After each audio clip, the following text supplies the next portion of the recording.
ರಾಜೀವನಿಗೆ ತುಂಬ ನೋವಾಗಿತ್ತು. ವಿಮಲಾಳ ವರ್ತನೆ ಅವನಿಗೆ ಭರಿಸಲಾಗದ ಆಘಾತ ಉಂಟು ಮಾಡಿತ್ತು.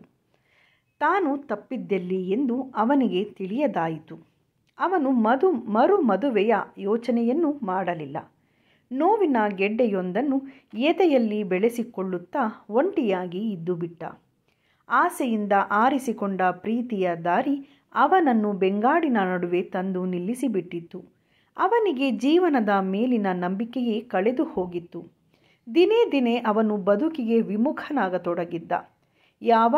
ಯಾವಾಗಲಾದರೊಮ್ಮೆ ಊರಿಗೆ ಹಿಂದಿರುಗುವ ಯೋಚನೆ ಮನಸ್ಸಿನಲ್ಲಿ ಮೂಡಿದರೂ ತನ್ನ ಪರಾಜಿತ ಮುಖವನ್ನು ತಂದೆ ಎದುರು ಪ್ರದರ್ಶಿಸಿ ಅವರ ಹೆಮ್ಮೆಯನ್ನು ಮತ್ತಷ್ಟು ಬೆಳೆಸುವುದು ಅವನಿಗೆ ಇಷ್ಟವಾಗದೆ ಸುಮ್ಮನಾಗಿ ಬಿಟ್ಟಿದ್ದ ರಾಜೀವ. ದಿನಗಳು ಸರಿದಂತೆ ಹಳೆಯ ರೋಷ ದ್ವೇಷಗಳು ತಮ್ಮ ಬಿಗುವನ್ನು ಕಳೆದುಕೊಂಡಂತೆ ಊರಿಗೊಮ್ಮೆ ಹೋಗಿ ಬರುವ ನಿರ್ಧಾರ ಮಾಡಿ ಅಂತೆಯೇ ಈಗ ಬಂದು ತಂದೆ ಎದುರು ಕೂತಿದ್ದ. ಗತ ನೆನಪುಗಳ ಗೋರಿಯಲ್ಲಿ ಮುಳುಗಿದ್ದವನನ್ನು ತಂದೆಯ ಮಾತು ಮೇಲಕ್ಕೆಳೆದು ತಂದಿತು. ಆಗಿದ್ದಾಯಿತು ಕಣೋ ರಾಜು, ನಾನು ಈಗಾಗಲೇ ಜೀವನದಲ್ಲಿ ಬೇಕಾದಷ್ಟು ಪಾಠ ಕಲಿತು ಬಿಟ್ಟಿದ್ದೀನಿ. ನನ್ನ ನಿಷ್ಠುರ ಸ್ವಭಾವಕ್ಕೆ ಹಠಮಾರಿತನಕ್ಕೆ ಈಗಾಗಲೇ ದಂಡವನ್ನೂ ತೆತ್ತಿದ್ದೀನಿ. ನಿನ್ನ ಬಗ್ಗೆ ತಿಳಿಯಲು ತುಂಬ ಪ್ರಯತ್ನಪಟ್ಟೆ. ಆದರೆ ನೀನು ಬೇಕೆಂದೇ ನಮ್ಮಿಂದ ದೂರವಾಗಿ ಬಿಟ್ಟಿದ್ದೆ. ನಿನ್ನ ಗೆಳೆಯರಿಂದ ಪಡೆದ ನಿನ್ನ ವಿಳಾಸಕ್ಕೆ ಬರೆದ ಪತ್ರಗಳೆಲ್ಲ ಹಿಂದಿರುಗಿ ಬಂದವು.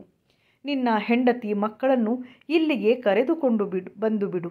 ನನ್ನ ಕೊನೆಗಾಲವನ್ನಾದರೂ ನಿಮ್ಮನ್ನೆಲ್ಲ ನೋಡಿಕೊಂಡು ನೆಮ್ಮದಿಯಾಗಿ ಕಳೆಯುತ್ತೇನೆ. ಇದಕ್ಕೊಂದು ಅವಕಾಶ ಮಾಡಿಕೊಡು. ತಂದೆ ಅವನ ಕೈ ಹಿಡಿದು ಅಂಗಲಾಚುತ್ತಿದ್ದರು. ರಾಜೀವನ ಕಾಂತಿ ಕಳೆದುಕೊಂಡ ಕೆನ್ನೆಗಳಲ್ಲಿ ಕ್ಷೀಣವಾದ ನಗುವೊಂದು ಮಿಂಚಿ ಮರೆಯಾಯಿತು.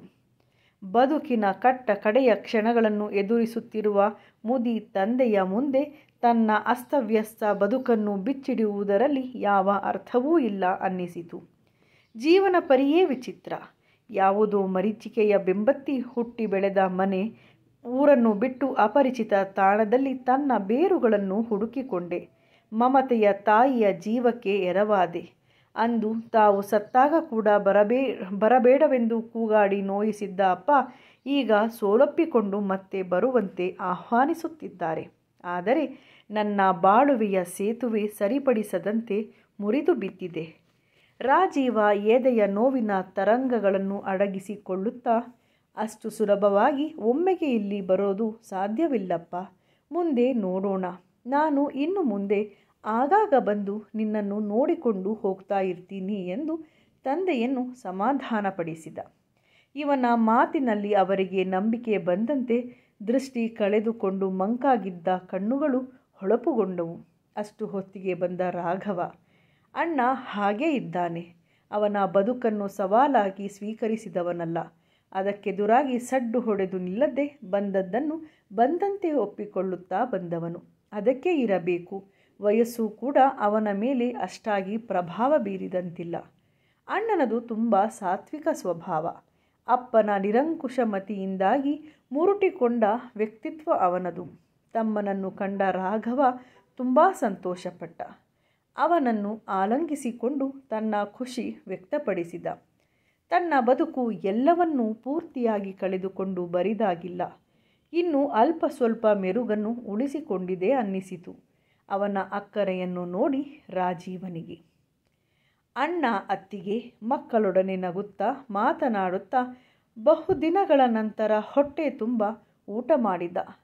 ಸಂಜೆ ಮಕ್ಕಳು ವತ್ಸಲ ಮೋಹನರನ್ನು ಕರೆದುಕೊಂಡು ಹೊರಗೆ ಹೋಗಿ ಬಂದ. ಅವರು ಕೇಳಿದ್ದು ತನಗೆ ತೋಚಿದ್ದನ್ನೆಲ್ಲ ಕೊಡಿಸಿ ಅವರ ನಗುವನ್ನು ಕಂಡು ಆನಂದಿಸಿದ. ಅಣ್ಣ ಅತ್ತಿಗೆಯರ ವಾತ್ಸಲ್ಯದ ಪರಿಧಿಯಿಂದ ಹೊಸ ಚೈತನ್ಯವನ್ನು ಬಗೆದು ತನ್ನ ಬಾಡಿಗಷ್ಟು ಅನ್ನಿಸಿಕೊಂಡ.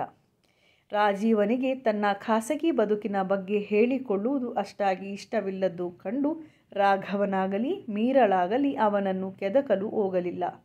ರಾಜೀವನಿಗೆ ಅವರ ನಿರಾಸಕ್ತಿ ಹಾಯೆನಿಸಿತು.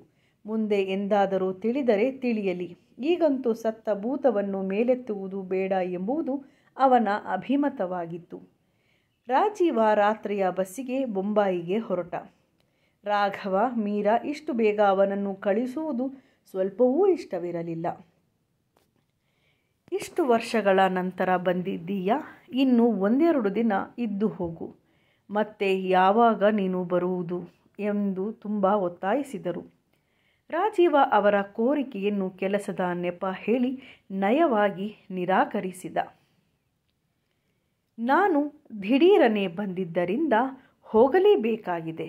ಸಮಯ ಸಿಕ್ಕಾಗಲೆಲ್ಲ ಬರುತ್ತಾ ಇರುತ್ತೇನೆ ಅಣ್ಣ ಎಂದು ಅವರುಗಳ ಒಪ್ಪಿಗೆಯನ್ನು ಪಡೆದುಕೊಂಡ.